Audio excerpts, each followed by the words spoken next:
We are four students from Boston College working on a study for our race, gender, and violence course. Our focus is on police violence in major cities in the United States. Today, we are honored and excited to speak with Senator Craig Hickman from Maine to tell us about his experiences with the Boston Police Department.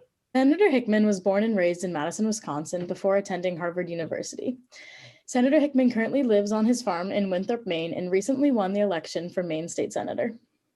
I personally had the opportunity to hear Senator Hickman speak at the Black Lives Matter movement in Augusta, Maine during the summer of 2020, and I was really moved by his words. Today, we're going to hear a little bit more about the time that he spent in Boston and his experience with police brutality. So welcome. We're so happy to have you here with us today. Thank you for your kind words.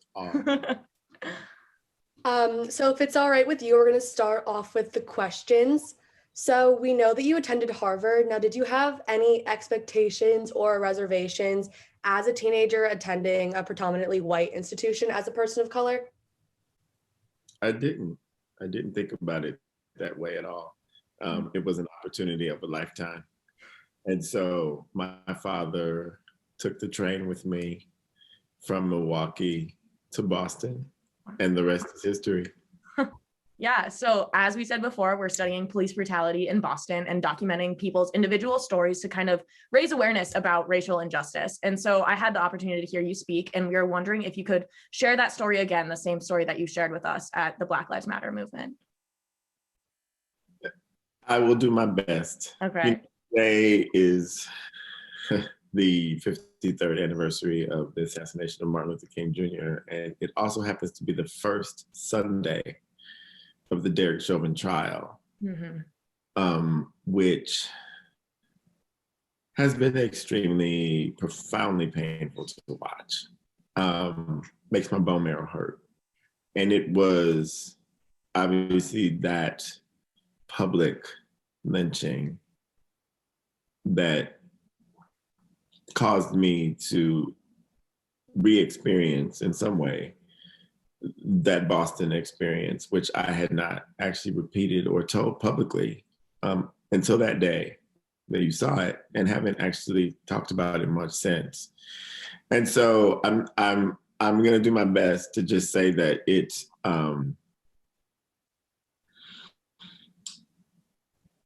wasn't until after it all happened that I realized what I was a part of. And so I don't believe I ever even told anyone that I went to school with, except for actually one person. But now that I think about it, I did. I was just in the wrong place at the right time, or in the right place at the wrong time. And at the time, there was a manhunt out for a person who fit my description, I suppose, who had been accused of murdering his pregnant wife in a carjacking in Boston. And so Charles Stewart told the police that a Black man had done it, and there was a manhunt. And I got caught up in it. I was actually researching my senior thesis in the South End at the time, which was on urban renewal, and I can't remember if I was on my way to or from the South End.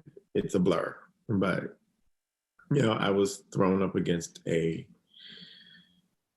light post and onto the ground, and I was subdued, and there were knees in different parts of my body, including on my neck, and I didn't think that I was actually going to get up from that place. So when asked what a person of my background was doing there, when I was from Wisconsin, I said I was in college, and I think that because you carry your college ID with you, that maybe, this is all speculation because it happened so fast, maybe the police officers could see that I was telling the truth about that fact and eventually let me go.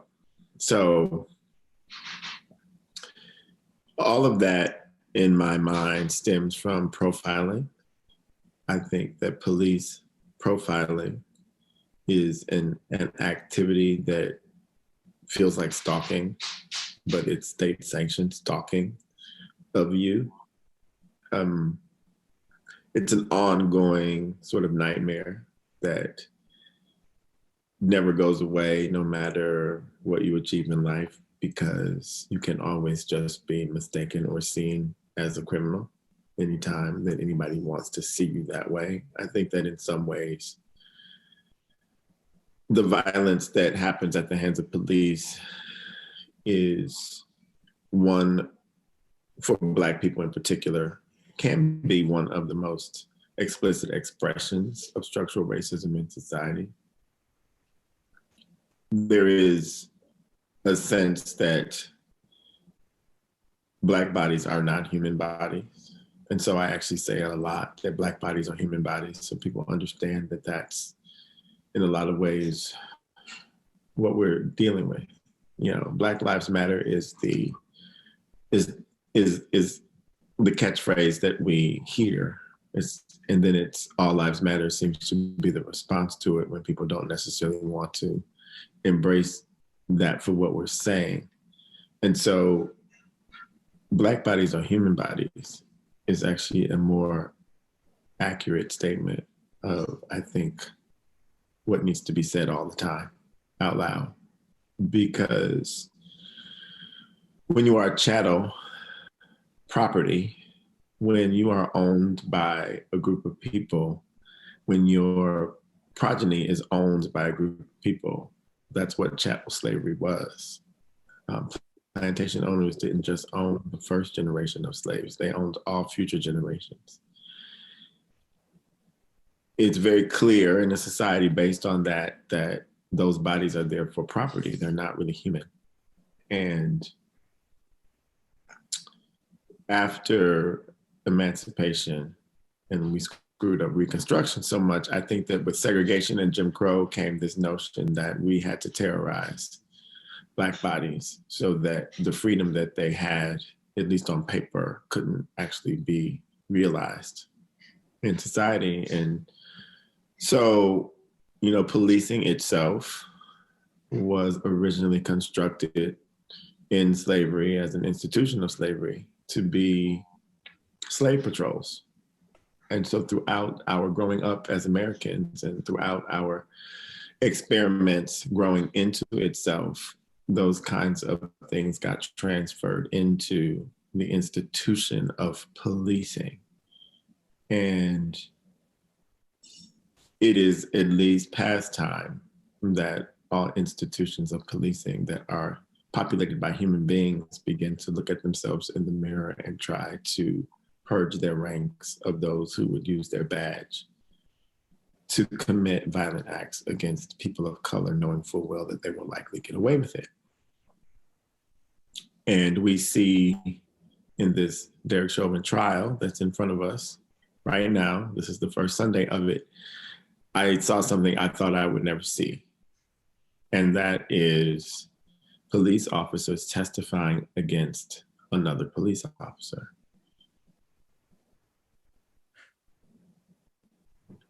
Yeah, I mean, that's, first of all, thank you. That's amazing. And I can't imagine how hard it is to share that story. So we really appreciate it. But yeah, I mean, that's amazing words there. Thank you. On that same note, you just said, like, you think that's something that you never would have seen. But the next question was, do you feel like this Black Lives Matter movement that it's been around, but like significantly expanded since this all happened with George Floyd, do you feel like there's been lasting change that's sparked from this movement?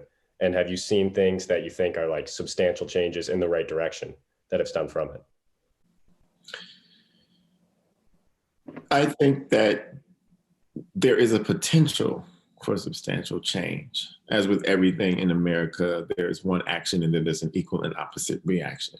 And it's not as if the racial reckoning that we are in is as sustained and is moving us toward the kinds of permanent changes and reforms that need to be made, because we saw what the backlash has been like throughout the last year. And it ended in, or it culminated in, the January 6th insurrection on the US Capitol. And so that was not, that particular act of insurrection wasn't a coincidence, if you will. It's an absolute response to where we are. As we try to get right with ourselves as a nation, there is always going to be pushback. There's going to be an equal and opposite reaction. And so this one again, unprecedented. It went to a place I didn't expect to see. And so we now have to look at the trial as a reminder of what it was people were marching for in the first place. And now that we can hear and see the painful PTSD-like retellings of the eyewitnesses who witnessed this public lynching happen in real time, and so I think that the potential is there, but the work is hard. Sure, yeah. And all of us have to understand that terms like cancel culture are intentionally divisive, and they seek to muddy the waters around how complex it is for us to get right with ourselves and what it actually means for us to look at some of our original sins and our own internal biases in order to be better people and to speak out against injustice wherever we see it, and to make sure that if we want lasting change, that we actually have to be it and not just talk about it. And going off of like being lasting change, do you have any ideas or like some actions that we as students or just as a generation in general can take to go beyond being just racial allies and become accomplices and support the Black Lives Matter movement and just be support in general? It's hard. I think that we can all imagine what it would be like to sort of like not be considered human just because of the color of your skin. And I think learning about how that has infiltrated just about every aspect of our lives, I want all of our young people to read and study history, and understand how we got here. Because only by understanding that can we know how to get to a different place and move us all forward. And so listening, talking, reading, researching, understanding, it's complex. And what I want to make sure, education, and that self-education. It's always good to know how these movements have regenerated themselves over time, how they cycle into each other, and to know that, you know, we are a country of great promise and potential, but we have to understand and see who we are all the time so that we can know how to fix our problems. There's just too much denial about what's really going on here, and people get their feelings hurt, but that's okay, because we have to be, the truth is hard. Looking at yourself in the mirror and criticizing yourself is difficult. And I think that young people, all ages, but especially young people, have to just read the history and know how we got here. And then I think that all good things can happen. Yeah, I think that's really important, especially education, history. It's like really the biggest way we can kind of move forward. Now, do you think that there is any like cultural points of view that we're kind of lacking when it comes to police brutality? Like, are there things that the media doesn't necessarily highlight that you think that we as students should be focusing on?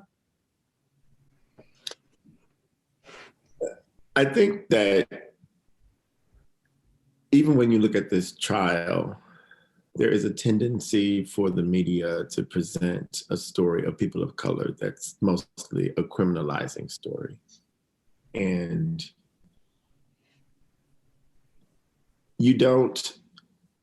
it's just difficult to really walk around and drive around knowing that you may have to look over your shoulder because it could be your last day. And so it's really about trying to find that empathy for other people's experiences. And that's an active listening and again, reading. Not everybody's going to come forward and tell you a story about something that they experienced at the hands of anyone, because it can be an event that conjures shame and guilt even. And so always remember that what you see on television or how the media covers something is just a point of view, and that there's much more to the life and story of the person who is a victim of something or even a perpetrator of something. we don't know anybody else's life unless or until we walk in their shoes. And you can't do that through a television screen. So I would just say that just try to imagine what it would be like. Yeah, thank you so much for saying that. I think that that's point of view is really something that we can adapt into our lives and something that helps us feel like we can be of change and start to take action in our own way. So I've noticed personally, honestly, that young people have been kind of disillusioned with the government, and you clearly see the value in state and local government for what it is. And I was wondering if you could tell us just what would you say to young people who are feeling kind of unsupported by governmental action in terms of trying to find racial justice? We are the government. And I know that sounds like a cliche. So you always have to believe that if you want to influence the way in which your government treats you, you have to be engaged as you are and run for office. All politics is local. Step up and volunteer, be in community. Because at the end of the day, we have to have really strong communities. And then we take those values, hopefully, into the work we do in policymaking in the legislatures across the country. And I really believe and have always felt that every single person can make a difference. And you can't allow anything to stop you from getting up. You can't allow anybody to keep their knee on your neck. You know, you have to just get up and be the leader that you want to be. Toni Morrison, one of my favorite writers, always, would be asked why she writes the books she writes, because they're dense and they're really hard to read, but they're profound. And she said, I write the books I want to read. So you have to be the government you want to see. And maybe not everybody is cut out to be in elected office, but there are a lot of ways to be involved in civic society, and you just have to find your niche and go for it. Wow, thank you. I got chills from that. That was very empowering to just sort of hear someone believe that we can make a difference, just even as college students, even just taking the right action of taking a class like this and really just furthering our education is a step in the right direction. Absolutely. I mean, you're doing it, you're asking questions about it. I probably don't have the best answers I would have if my head were a little freer today, but there's always hope. And I always have faith in people.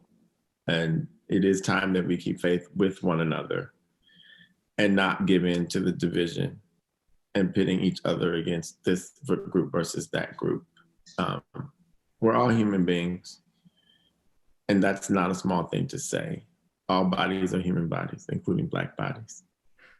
And we just have to know that at the root of so much of this is looking at people, dehumanizing people.